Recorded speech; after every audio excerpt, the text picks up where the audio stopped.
It's Monday, August 18th, and today I'm just wondering what Cowboy fans think of the football team they've seen in 2 exhibition games so far.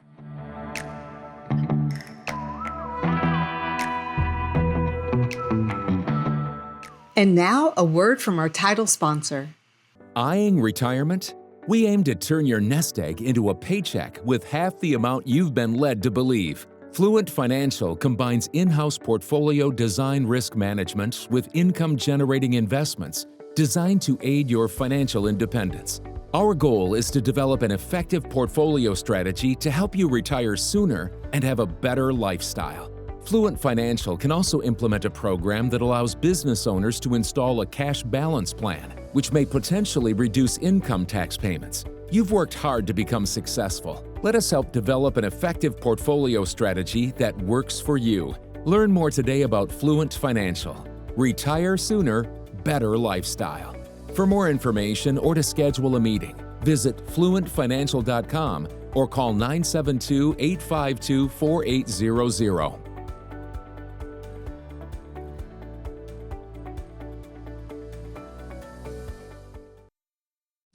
First, we will start with our usual disclaimer. These are exhibition games. They don't count. Coaches work on all sorts of different things during these exhibition games. But from the 2 we've seen, the Cowboys are going to need some serious help with their butt bruises. Saturday, Baltimore won 31-13. Now, honestly, that was pretty predictable. John Harbaugh, the Baltimore coach, loves to win exhibition games. Just loves to win the games. And Brian Schottenheimer, I can't imagine the number of things Brian Schottenheimer thinks he has to sort out with only 17 days to go to the season. The game on Saturday, well, the defense wasn't bad.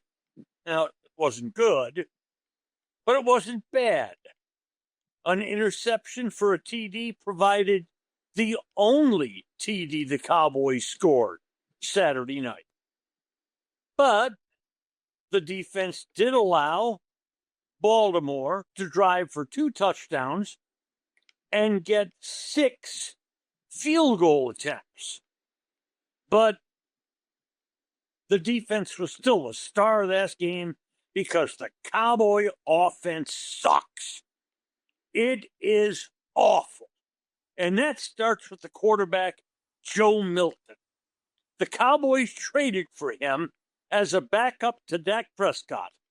Well, honestly, from what I've seen in 2 games, they need to go out and make another trade. Milton on Saturday night was 9 of 18. He really had only 1 long completion. He threw an interception. He got sacked in the end zone for a safety. Joe Milton was not good at all. Now, how about the other guy for Baltimore? Their 3rd string quarterback, the 2nd string, Cooper Rush. Well, you remember him. He was pretty good as a backup here. But Milton had a quarterback rating Saturday night of 48.4. Oh, that's really bad. The Baltimore number 3 quarterback, Devin Leary, in truth, I had to stop and look this guy up. He was the 218th pick in last year's draft. He's a rookie out of Kentucky. Baltimore's 3rd quarterback, Devin Leary, he had a quarterback rating of 65.8. Remember, Milton was 48.4. And Leary was doing nothing but mop-up work in the game. Now, I don't know where else to go to tell you the bad numbers. let's talk about the running game. I read an article on DallasCowboys.com that said that rookie guard Tyler Booker had done an excellent job on some plays, opening up holes that led to okay runs. I'm sorry, but I must have missed those okay runs. The Cowboy running backs in the game separate Milton scrambles and Will Greer scrambles. The Cowboy running backs in the game ran 16 times for 38 yards. That's 2.4 yards a carry. That is pitiful. Just pitiful. And there, first of all, you got to understand something. Baltimore didn't play their first team defense. Well, they played a couple of kids who needed some reps, just like the Cowboys did the same thing. But that Baltimore first team defense is good.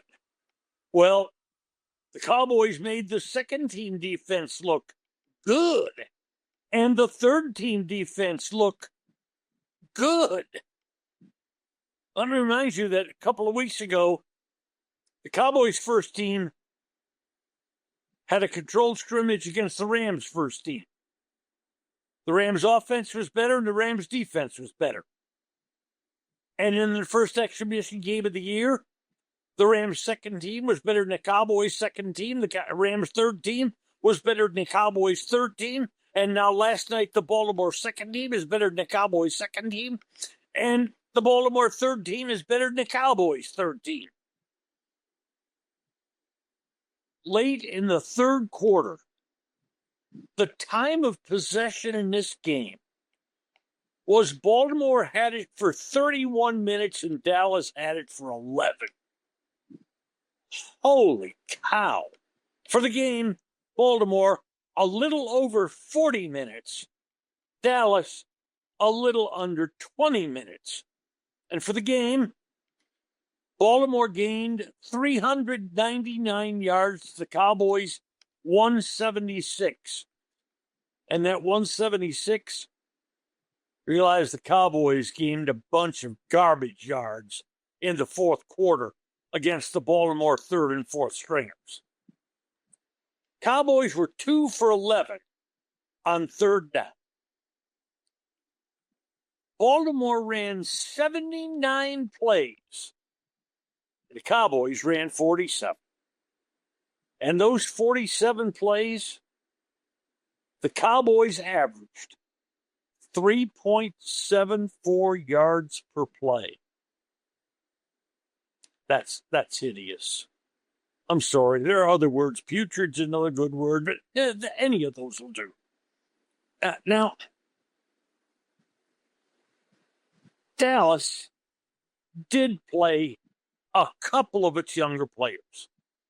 Mozzie Smith on defense, but they're trying to figure out still if he can play in his third year. Marshawn Nealon, who was hurt last year and is trying to hold down one defensive end. And the kid Ezeraku, the second-round draft choice out of Boston College, played. But quite honestly,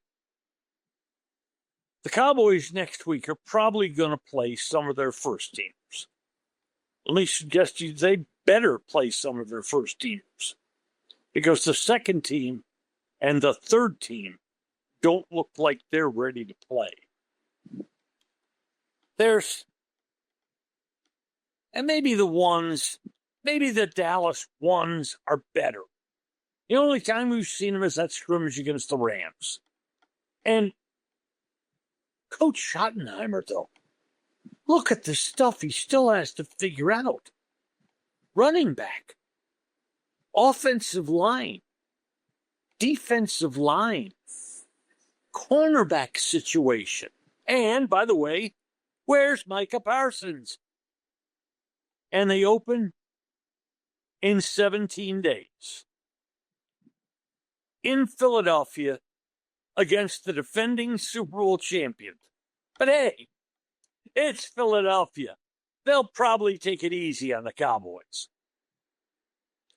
3 more notes next. If you're interested in NFL picks, college football picks, we've got details for you. In 1993, Bob Samble opened the original Bob's Steak and Chop House on Lemon Avenue. 32 years later, the original Bob still greets you at the original Bob's. And now his sparkling new Bob's in Craig Ranch and McKinney has opened. Same fantastic beef and fresh seafood at these two Bob's, each run by Bob. Bob's Steak and Chop House. The Rangers have almost totally backed out of the playoff picture. Remember that cream puff schedule we were telling you about the Rangers back in the middle of the year? Well, 3 weeks ago today, the Rangers stopped playing that cream puff schedule and actually started facing some pretty decent to solid teams. In that time, the Rangers are 6-13. Not only did they fall from 7th 3 weeks ago in the wild card race, they've now fallen behind the Indians and the Kansas City Royals. The Rangers are now 10th in the American League. They tried to run up the white flag on Thursday. They put a pretty good pitcher, John Gray, on waivers, but nobody wanted to pick him up and pay the last $3 million of his salary for the next 6 weeks.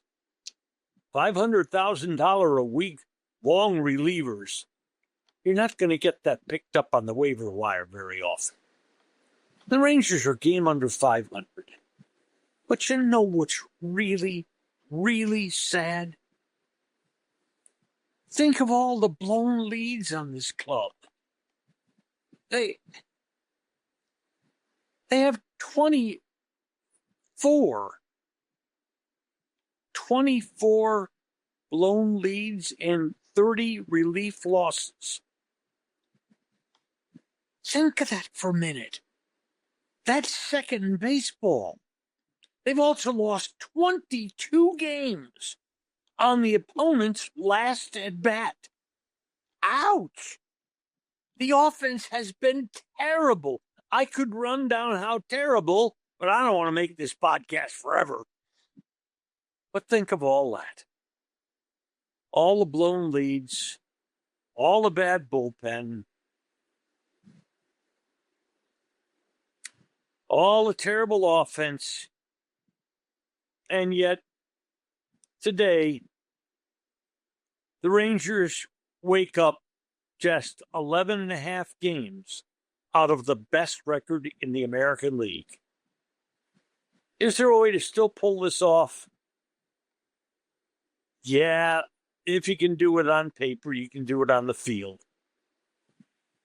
But this is going to go down, I believe, as one of the saddest Ranger seasons in a long time. Next, I want to alert you about Wednesday and Friday's podcast of this week. Heads up, we have another spectacular adventure to talk to. The 2-part series, Wednesday and Friday, will be with Carl Bushby, an incredible adventurer who's nearing the end of trying to become the first person to ever walk around the world. And lastly, college football season begins in earnest in 2 weekends. If you're interested in getting football picks, I've been doing picks of the poll on the radio for I don't know how long now, 45 years. And last year, our picks of the poll, which we sold to a few dozen people, were really good. We were 129 winners and only 99 losers in football. And in NCAA basketball tournament games, we were 19 games winning against the spread and only 11 losing. So for the year against the spread between the two sports, we were 148 and 110. That's a really solid year. Hey, if you're interested in purchasing the picks of the poll this year, just email me, norm1310@gmail.com. norm1310@gmail.com. And I'll get you fixed up, and we go rolling into the football season in less than 2 weeks. Thank you. You can tell the background is in Dallas. This is the rainforest in Costa Rica. Barry and I are off on another adventure. God bless you all. See you Wednesday. And now, a word from our title sponsor. Today's episode has been brought to you by Fluent Financial. Retire earlier, live better. And by Bob's Steak and Chop House on Lemon in Dallas and in Craig Ranch in McKinney. Bob's, a Dallas tradition for more than 30 years. If you've enjoyed Just Wondering, please hit follow, and a fresh new episode will land in your mailbox early every Monday, Wednesday, and Friday morning. Should you know a sports fan who might like our work, please share our contact information with that person. Just Wondering is technically directed by my wife Mary, who is also occasionally a talent on the show. It's produced by Mike Matern, edited and posted by Ashley Bullington. Thanks for listening to today's episode of Just Wondering. I'm Norm Hitzges, and know that every day I'll be just wondering about something. And I'm Mary Hitzges, and I'll just be wondering too.